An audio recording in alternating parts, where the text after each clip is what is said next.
નમસ્કાર વિદ્યાર્થી મિત્રો, તમારું ખૂબ ખૂબ સ્વાગત છે મારી આ ચેનલ સ્ટડી વિથ નેન્સીમાં. જો હજી સુધી તમે મારી આ ચેનલને સબસ્ક્રાઇબ ના કરી હોય તો જલ્દીથી સબસ્ક્રાઇબ કરજો. આજે આપણે પ્રકરણ નંબર 12 પૃષ્ઠફળ અને ઘનફળમાં સ્વાધ્યાય 12.1નો પ્રશ્ન નંબર 2 જોઈશું.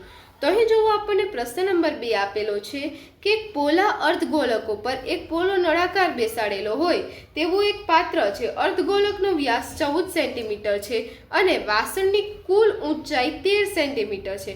તો વાસણની અંદરની સપાટીનું પૃષ્ઠફળ શોધો. તો આવો જ્યારે દાખલો હોય, પહેલાં તો આપણે આકૃતિ જ દોરવાની, કારણ કે આકૃતિ ઉપરથી તમને ગણતરી આગળ સમજાશે અને આકૃતિના માર્ક પણ આવે છે.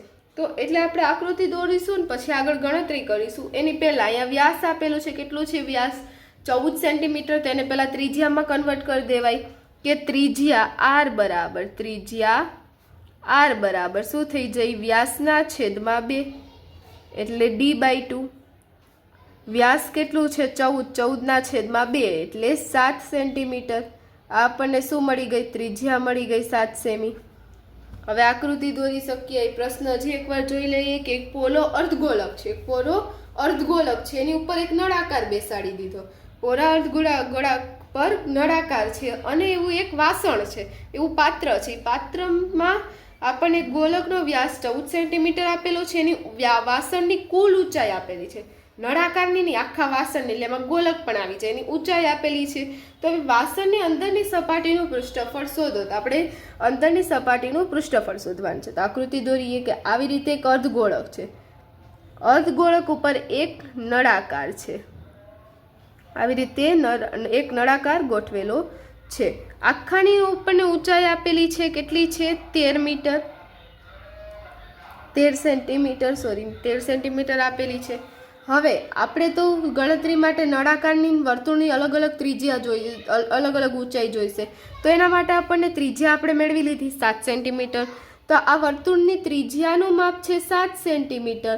તો આ ભાગ છે તો એની ઊંચાઈ પણ કેટલી થશે? 7 સેન્ટીમીટર. વર્તુળમાં આમ જ વર્તુળ હોય કે અર્ધવર્તુળ હોય, અર્ધગોળક હોય કે પૂર્ણ ગોળક હોય, આપણને આવી જ રીતે ત્રિજ્યા જ આપેલી હોય, ક્યારે એની ઊંચાઈ ના આપેલી. ઊંચાઈ ઉપરથી આપણને ત્રિજ્યા ખબર પડી જાય કે કેટલી થઈ જશે. આની ત્રિજ્યા 7 સેમી થઈ જશે અને એની ત્રિજ્યા 7 સેમી થાય તો ઊંચાઈ પણ કેટલી થાય? 7 સેમી. કારણ કે આ કેન્દ્રથી એના જે વ્યાસ હોય એના ઉપર વચ્ચેનું અંતર, તો એ કેટલું થઈ જાય? 7 થઈ જાય. એ જ ઊંચાઈ છે.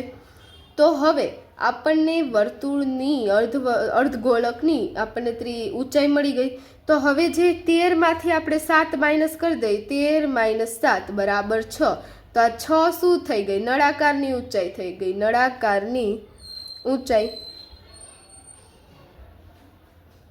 6 સેન્ટીમીટર. કે આ 7 સેન્ટીમીટર અર્ધગોળકની ઊંચાઈ છે, તો નળાકારની ઊંચાઈ કેટલી થઈ જશે?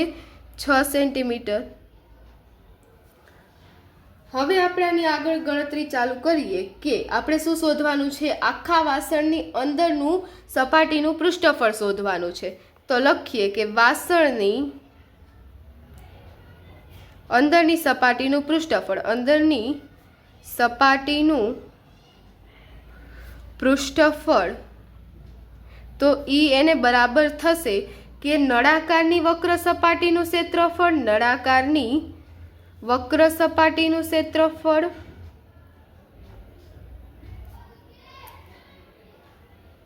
વત્તા જે અર્ધગોળક છે એ અર્ધગોળકની વક્ર સપાટીનું ક્ષેત્રફળ. આમાં બંનેની વક્ર સપાટીનું જ ક્ષેત્રફળ આવશે. કારણ કે અહીંયા જોવો, જે નળાકાર છે, નળાકાર કેવું પોલો નળાકાર આપ્યો છે અને અહીંયા ઉપરથી ને નીચેથી ઢાંકેલો નથી, આવી રીતે વાસણ છે. તો અહીંયા આ ભાગ આપણે નળાકારનો ઉપરનો નીચેનો ખાલી જ રાખવાનો છે, એ નથી ગણવાનો. એની વક્ર સપાટીનું જ ક્ષેત્રફળ ગણવાનું રહેશે. તો હવે જુઓ, નળાકારની વક્ર સપાટીનું ક્ષેત્રફળ માટેનું સૂત્ર છે 2πr/h અને અર્ધગોળકની વક્ર સપાટીનું ક્ષેત્રફળનું સૂત્ર છે 2πr². નળાકારની વક્ર સપાટીનું ક્ષેત્રફળ 2πr/h, અર્ધગોળકની વક્ર સપાટીનું ક્ષેત્રફળ 2πr². હવે આમાં કિંમત મૂકી દેવાની કે 2πr/h. એની કિંમત મૂકતા પહેલા આ દાખલો સરળ પડે એના માટે જેટલું સામાન્ય નીકળતું એટલું બંનેમાંથી સામાન્ય કાઢી લેવાનું. તો હવે જુઓ, 2πr/h = 2 × 10⁻⁴. 2πr² = 10⁻⁴. 2π = 2 × 10⁻⁴. 2πr² = 2 × 10⁻⁴. 2π = 2 × 10⁻⁴. અહીં જે વર્તુળની ત્રિજ્યા છે એ જ નળાકારની ત્રિજ્યા થશે. એટલે બંનેની ત્રિજ્યા અહીં સમાન જ છે. એટલે પાઈ બેમાં બંને બે સમાન હતા એટલે બે સામાન્ય કાઢી લીધા. પાઈ પર સામાન્ય નીકળશે, પાઈ સામાન્ય કાઢી લઈએ. હવે બંનેની ત્રિજ્યા સમાન જ છે. આની વર્તુળની જેટલી ત્રિજ્યા થશે એટલી જ નળાકારની થશે. એટલે ત્રિજ્યા સામાન્ય કાઢી લઈએ તો અહીંથી શું વધશે? h વધશે અને અહીંથી r² છે એમાંથી એક r આપણે સામાન્ય કાઢી લીધો એટલે અંદર હજી એક r વધશે. આમાંથી આપણે શું કર્યું? બંનેના ક્ષેત્રફળના સૂત્ર લખ્યા, એમાંથી જે સામાન્ય હતું એ સામાન્ય કાઢી લીધું. આ બંનેમાં કિંમત મૂકીને સાદુરૂપ આપશો તો પણ ચાલશે, પણ એનાથી થોડીક જો સ્ટેપ છે એ લાંબુ થાય, એના કરતાં ટૂંકી ગણતરી જાય, સરળ ગણતરી થાય, એના માટે આપણે બંનેમાંથી સામાન્ય કાઢી લીધું. 2π એમ તેમ સામાન્ય નીકળી જાય. આમાંથી 2r છે, આમાં 1r છે તો 1r સામાન્ય કાઢી લેવાનું. અહીંયા h વધે ને અહીંયા r વધે, 1r વધે એટલે અંદર શું વધશે? h + r. તો હવે જુઓ, અહીંયા 2πr અંદર આવી જશે h + r. હવે આ બધા એની કિંમત મૂકી દઈએ તો 2πr તો 2. હવે પાઈની કિંમત કેટલી લઈશું? 22/7. જો રકમમાં આપેલી હોય તો લેવાની, નકર શું કરવાનું? 22/7 લઈ લેવાની. જો કીધું હોય 3.14 તો 3.14 લેવાની, નકર 22/7. તો 2 × 22/7 ગુણ્યા. તો હવે જુઓ અહીંયા ત્રિજ્યા, તો ત્રિજ્યા કેટલી છે? રકમમાં આપણે આપેલું જ છે, ત્રિજ્યા 7 છે. હવે ઊંચાઈ કેની ઊંચાઈ? નળાકારની ઊંચાઈ લખવાની છે. નળાકારની ઊંચાઈ કેટલી છે? 6 સેન્ટીમીટર. અને એની ત્રિજ્યા આપણે લખવાની છે 7 સેન્ટીમીટર. તો હવે જુઓ, આનું સાદુરૂપ આપીએ, 7 કેન્સલ થઈ જશે. હવે 22 × 2 44. હવે અંદર 6 + 7, 6 ને 7 કેટલા થઈ જશે? 13. હવે 44 × 13 થઈ જશે. 44 × 13 કેટલા થઈ? સાઈડમાં સાદુરૂપ આપીએ, 44 × 13.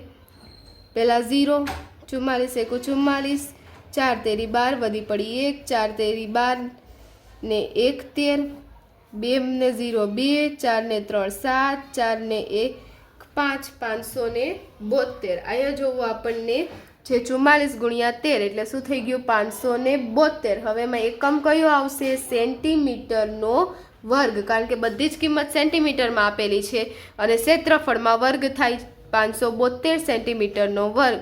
તો એ આપણને શું મળી ગયું? કુલ સપાટીનું પૃષ્ઠફળ મળી ગયું. એટલે કે લખી દઈશું કે વાસણની